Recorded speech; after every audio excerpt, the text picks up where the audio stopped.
absolutely huge. Yeah, because I paid myself. You know, and that's, and both time as well as expense. Yeah, Marty, you can ask a question. Thank you. I do have a question, Ramon. And you touched on this, but I would like some elaboration. Just how is what we are doing here different from a constitutional convention, an Article 5 convention, or a convention of the states? Correct. So, some of you, many of you have heard about ideas, and there's been 30 million that I've heard spent on promoting the idea of having a convention to convene and propose amendments.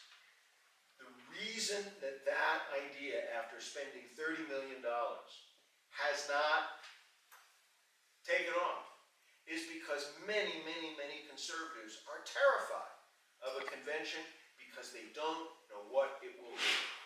And people don't like to set things in motion when they don't know what the impact is.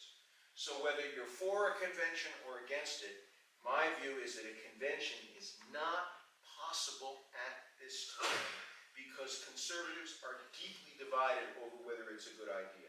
And we cannot make change unless, at least at the beginning, limited government conservatives are united. If we are arguing among ourselves, we go nowhere. So years ago, I looked into this, and I have some very good friends who are for it.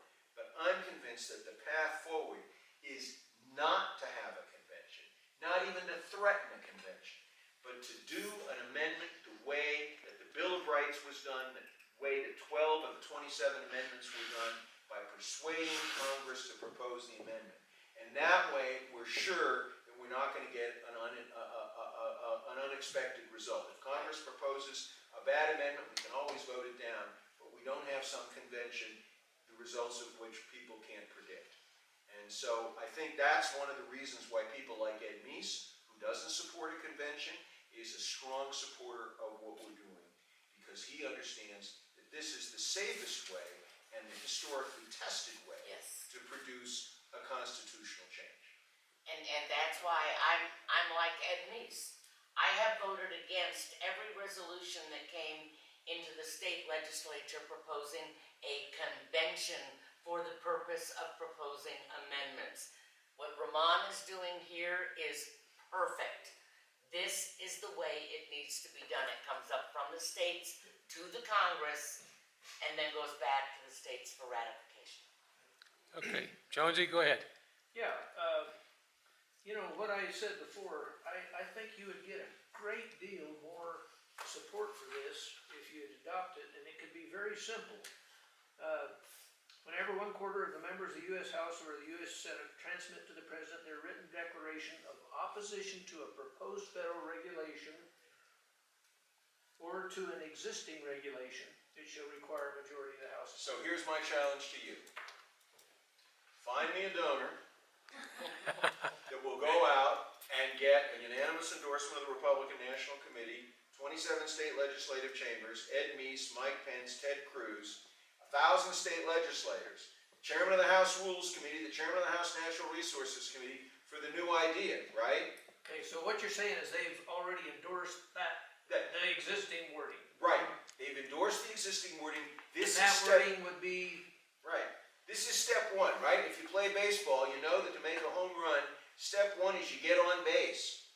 And then you steal to second base, and then someone does a base hit, you get to third base, and then you get home. But you can't get to home unless you get to first base. this would is be first hitting base. a double instead of a single. That's all I'm saying. Yeah. Yeah, I see what Ramon is saying, I see what Jonesy wants to do, but I think you're right.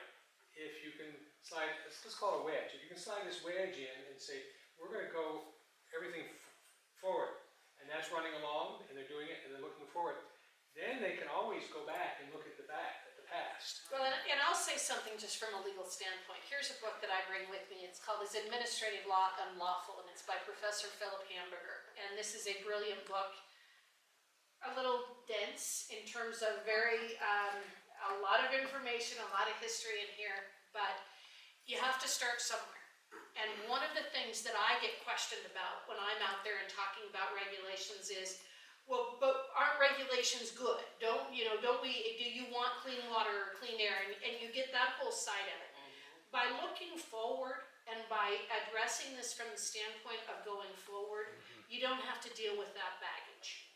So again, it is that first step. And if we are able to get that first step where Congress actually takes back control from these bureaucratic agencies and empowers itself to do the things right now that needs to be done to stop changes like the new WOTUS rule and those kinds of things. Once they have that, we can fix these other things. If we were able to get that done, Jonesy, it would change the trajectory of this country. Because the regulatory agencies are not going to propose the regulations that they know are going to be held back. It would change the trajectory of this country because it would change the climate and the culture of Washington, D.C. And if we got this instigated, then that would probably open up kind of a foothold to where a bunch of people could go to their legislators and say, we don't like this regulation. That's exactly We right. propose to rescind that That's in other exactly words, right. The precedent is set that we can rescind these new regulations, so we can maybe go do the others. The other without thing having that to- it does is it avoids getting entangled with the courts of the battle between the executive branch and the legislative branch in terms of looking backwards. Because we have what's called an Administrative Procedures Act that was properly adopted by Congress that describes the mechanism by which you adopt regulations.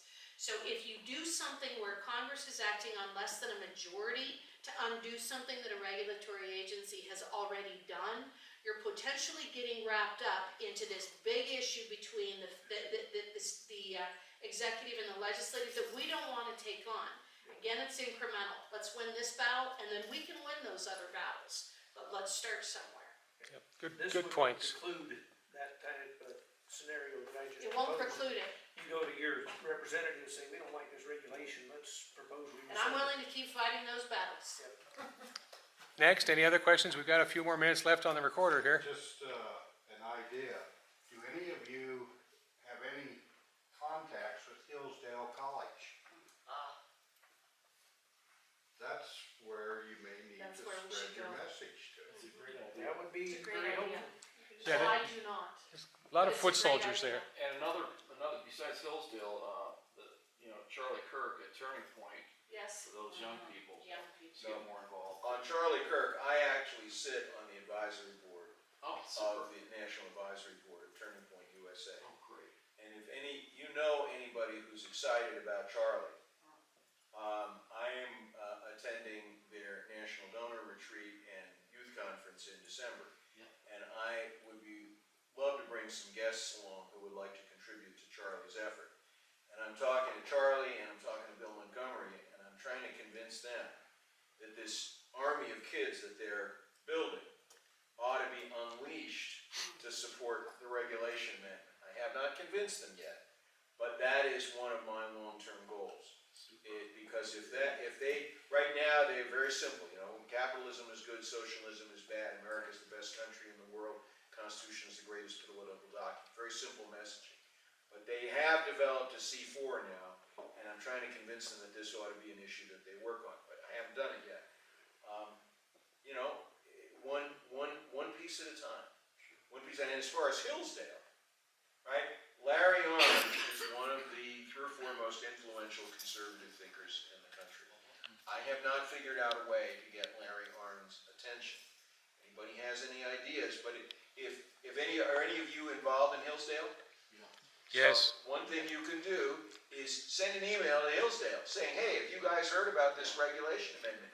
If they hear about it from grassroots people, somebody may call me up and say, we've been hearing from people about this, tell us about it. But also, but in order to, when I have traveled and spoken at quite a few different universities and been able to get kids really excited because I'm able to show them through regulation without representation what the long-term impact is on them. So if we can do that, one of the things that I would be happy to do is to travel there and do this presentation with us, whatever, by myself, whatever it takes to travel so that I can do this presentation so they understand the real implication. Because most people, you can talk about regulations. We were just at the State Policy Network in Utah, 1,500 people there.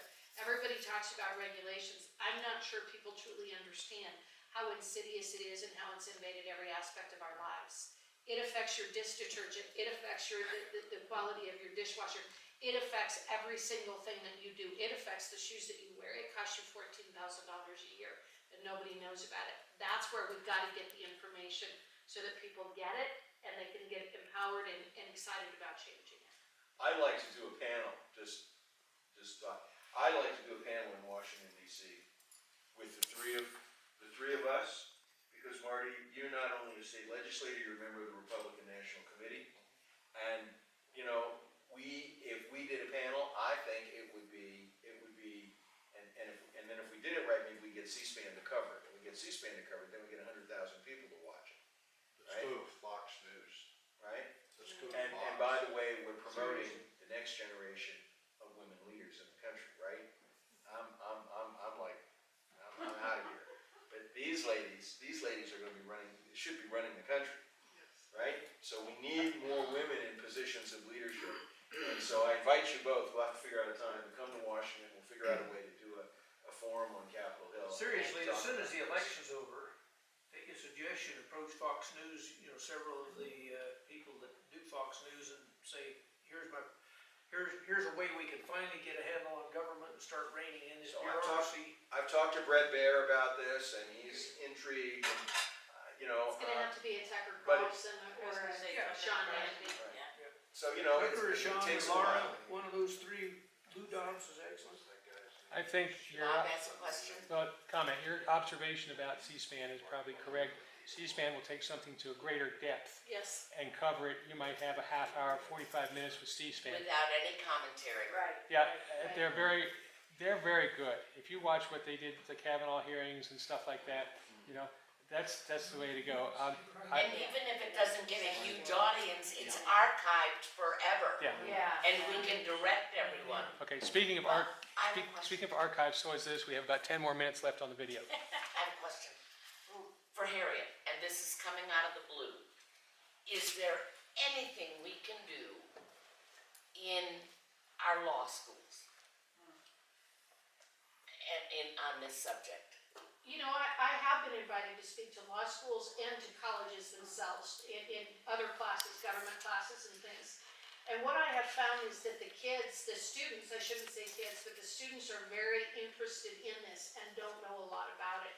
It's a matter of simply getting the opportunity to go in and talk about it and do the presentation and give them the data and the information. I have found that they're very interested. I have